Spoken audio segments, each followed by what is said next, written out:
So yeah, the topic I originally called in about was I was wondering if any of you had been following Sally Morgan, the thing about. Even if we have, and I don't know, I can't speak for the others. I suspect there are a lot of people watching the show who haven't. Do you want to explain about it? Okay, so Sally Morgan is, a typical TV psychic who goes around doing shows, big crowds, and she does basically cold readings. But um, there was a show she did in Dublin, I think it was, where allegedly there was a window left open into a booth at the back of the auditorium, and some people heard information being passed to her, which is obviously. Yeah, I have seen one video about it, and yeah, I know who you're referring to. And so the interesting thing is that, which means that it's not cold reading at all; it's hot reading. Yeah, hot reading, which is obviously a lot easier to convince people of than cold reading. So the JRF and Simon Singh and everyone have jumped on this, and Simon Singh went on British TV and publicly challenged her to do the $1 Million Challenge, which has apparently sort of resulted in him being sued for libel again, or being threatened to be sued again, which is rather interesting given what happened with the last time someone sued him for libel. And the lawyer representing Sally is also the lawyer who represented Gillian McKeith. Should that mean anything? Gillian McKeith. She had a chapter devoted to her in the book Bad Science. I can't remember, all these quacks, I can't remember which one she is. I think she's the one that wanted to look at everyone's shit to test. I've been inviting Peter Popoff to sue me for 2 years or more now. He won't do it. I very much doubt this is anything more than just a ridiculous claim to throw people off the fact that these people are utter frauds. They're all frauds. They know they're That's frauds. a good one, DPR. I've got it. Ridiculous claims require ridiculous evidence. That's a better one. That's good. Yes. And actually, Thunder, that's much more accurate, because the evidence that the ridiculous claims have, for example, that there's a deity, some people are satisfied by ridiculous evidence. That is to say, some sort of like Kalam argument, or the fact that, look around you, isn't the world beautiful? Yeah, swans are lovely. Let's forget about syphilis. There must be a designer. Fine tuning. All of the arguments that are put forward are fucking ridiculous. So I think you've actually nailed it there, Thunder. Sorry, we've got off topic again. Libel cases against people calling psychics phony. Yeah, let's bring it on. Yeah. Well, the great thing is that they haven't actually brought a case yet. It seems to be. You don't say. I know it's completely out of character for a charlatan to be threatening to sue and not actually sue. Never ever happened before. But it's kind of more public than. It's not just threatening emails. It's threatening, in newspapers and stuff, which makes it conveniently easier to show them up for it. And we believe everything that newspapers read. If anyone happens to know Peter Popoff personally, let me just say yet again, and I'll do it now, and it'll be rebroadcast. Peter Popoff is a charlatan. He's a liar. He's a con man. He's a git. He's a dishonest, low-life worm. Okay? How many more times do I have to say this before he'll actually take action against me? Of course he won't. In the same way as he will never sue or never claim the $1 Million Challenge from Randy, because he's a fucking fake, as they all are. And the same comments I've just made in relation to Popoff, John Edwards, if you're listening, you're the same. And okay, but DPR, I've got a question for you. I've got a question for you. Would you say the same thing about Muhammad? No, because I don't believe that Muhammad really actually ever particularly existed. You're tiptoeing around Islam. Oh yes, I'm being politically correct. I'm going to beat clean short of the punch and say Muhammad has the distinction of being the one Abrahamic figurehead who is definitively a historical personality. Tell him about the wives first. Don't know the Prophet's wives. Yeah, I mean he's the real deal in that he was a real person. I mean, I tell you, I don't know enough about Muhammad, Thunder, but I will say this: from what I do know about him, he undoubtedly used manipulation, and the idea that he had been talking to some sky daddy as a way of manipulating other people, Sure. like all religions do. I have no qualms in saying that. See, this is why we start. Did you just say that Muhammad didn't exist? Muhammad did not exist. I'm not sure. Well, I'm not sure that that's true. I think he probably did exist. No, Muhammad did. I thought the widely held view was that he did exist, but he was an epileptic. There is suggestion that he may have been epileptic because what he describes and the way in which it came to him does seem, on some levels, to fit in with what would happen during the course of epileptic fits. So yes. And also what we have subsequently found about, what is it, frontal lobe epilepsy and religious experiences. Yeah, and there aren't any. Muhammad isn't claimed to have resurrected or anything. He existed, but that doesn't make his claims any more plausible. But I think he claimed about something about riding to heaven on a magic horse and talking I think to you're God. confusing the night journey with one of the hadiths from Bukhari, where he travels to the lowest of the seventh heavens. See, this is why we started that show, Kling, Rash, and I, just because there's just too many misconceptions out there.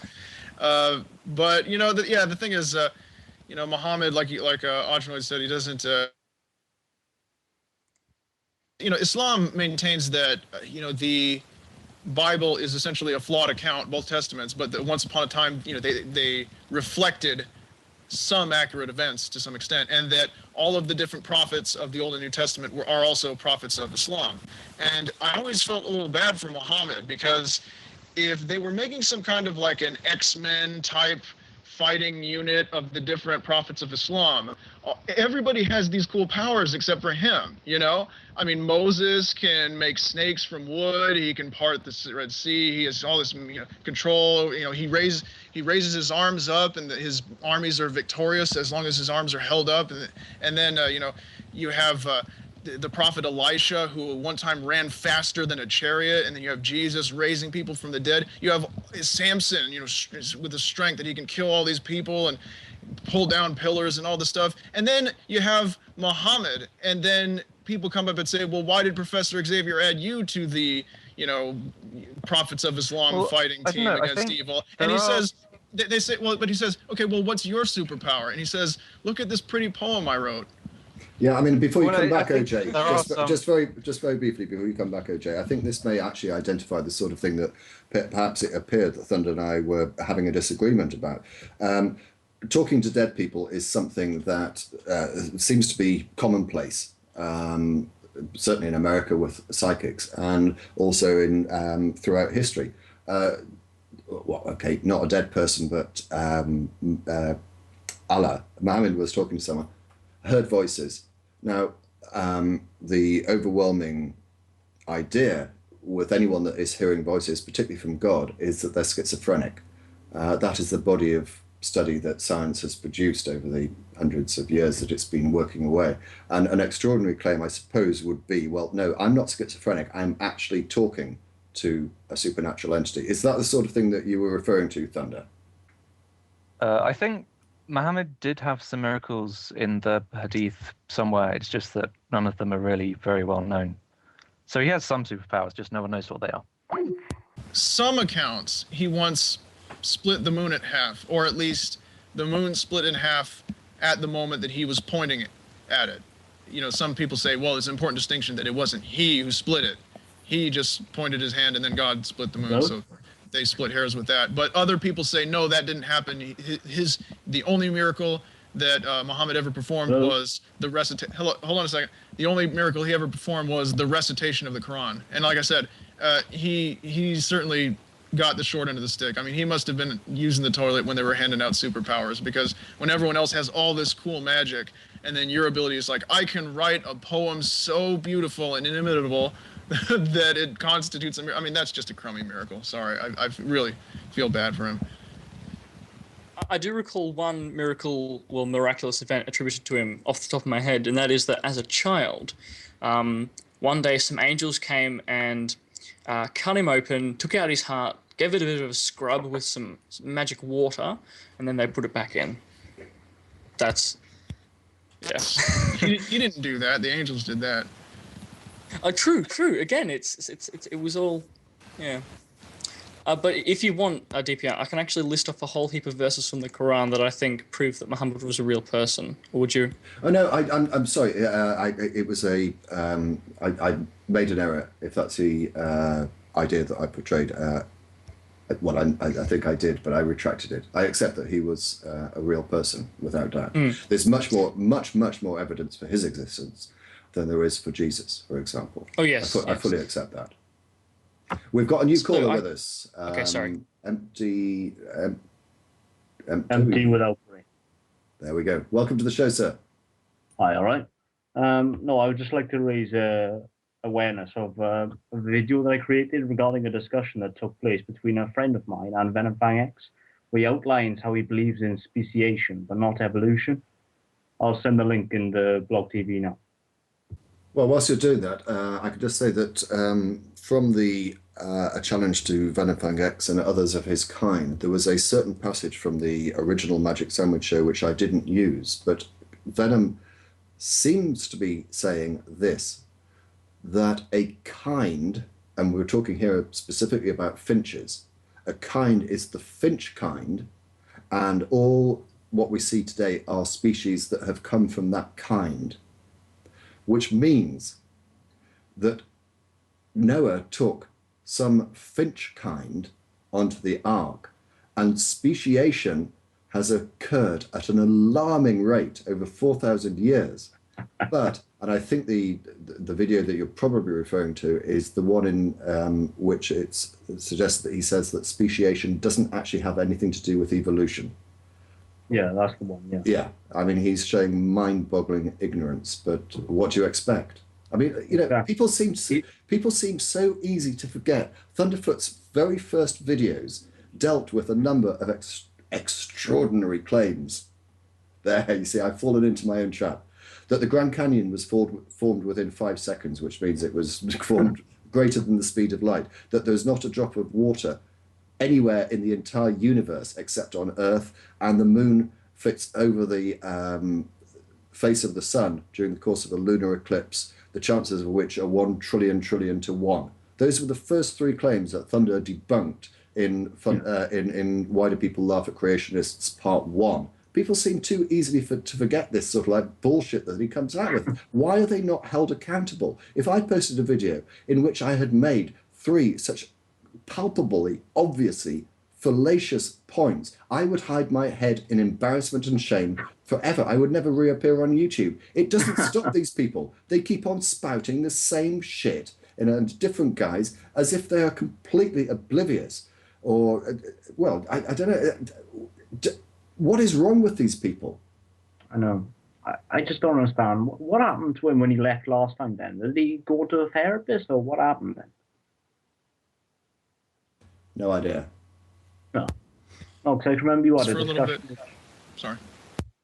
No, I can remember you had a discussion with his father and you were like, you know, saying go to a therapist or don't come back to YouTube at all. And yeah, you'd be asking me to disclose confidential information, so I'm not prepared to do it. Sorry. So when I said I don't know, it's a way of avoiding answering your question. I'm not going to answer it. Sorry about that. Yeah. That's all right.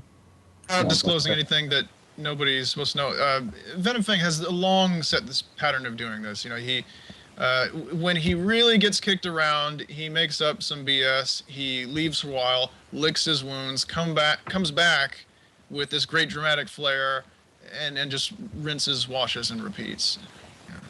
So even if there's no real pressure or impetus for him to leave, I think he will just seasonally leave and fly south for the winter and rethink his arguments, only to come back with the exact same arguments.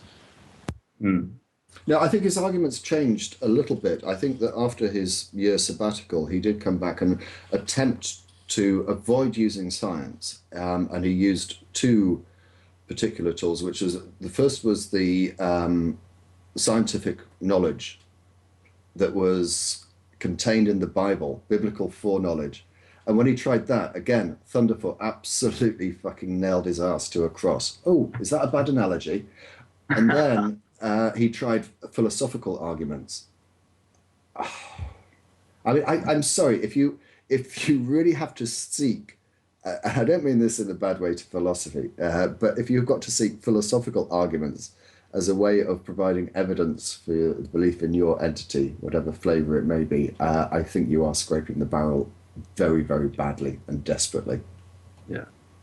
I don't mind. I got a friend, as I mentioned, Michelle. She believes in Christianity and shit. I don't mind her having faith, but in the end, if you're going to spout out the amount of bullshit that you see from Nephilim 3, Venom Fang X, Thick Shades, and a shed load of other creationists on YouTube, you're just going to open yourself up to scrutiny, and rightfully so, isn't it? Thick Shades is brilliant. I've never understood anything he's ever said, but I'm sure that he's just a genius at what he does, and I just can't comprehend his work. I've just noticed the viewing figures. I suspect that that's because we are being featured. If you are watching the show, if you're not part of it, do come along.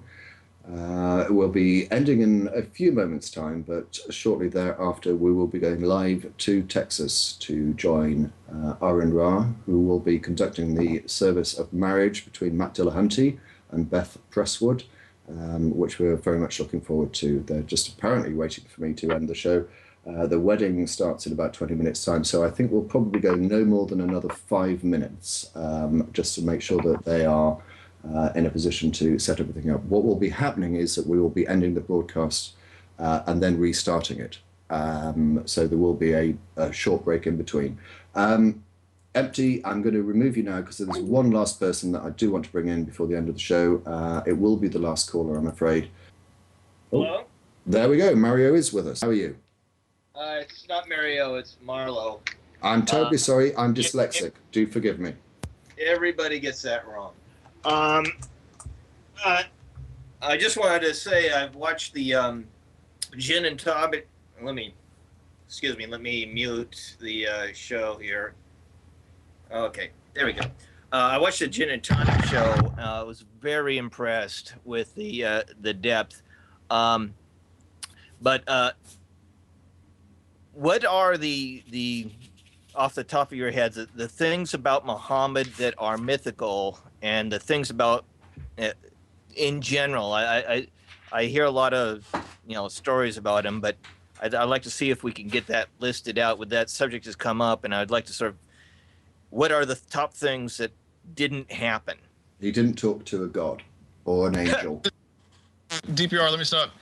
He never says that he talked to God in the Quran. There are some hadith that have him. There's one in Sahih al-Bukhari that has him going to heaven and talking to all these different saints and then ultimately talking to God. But in the Quran, it says no man has ever seen God face to face. So he only talked to the angel Gabriel.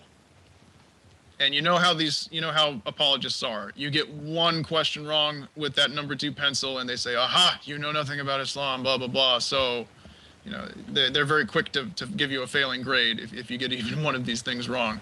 But yeah, I agree. Right off the bat, he didn't talk to an angel. I'm sorry. If a guy goes out into the wilderness and then he comes back and says, hey guys, I spoke to this angel. And they said, oh, really? Well, that's great.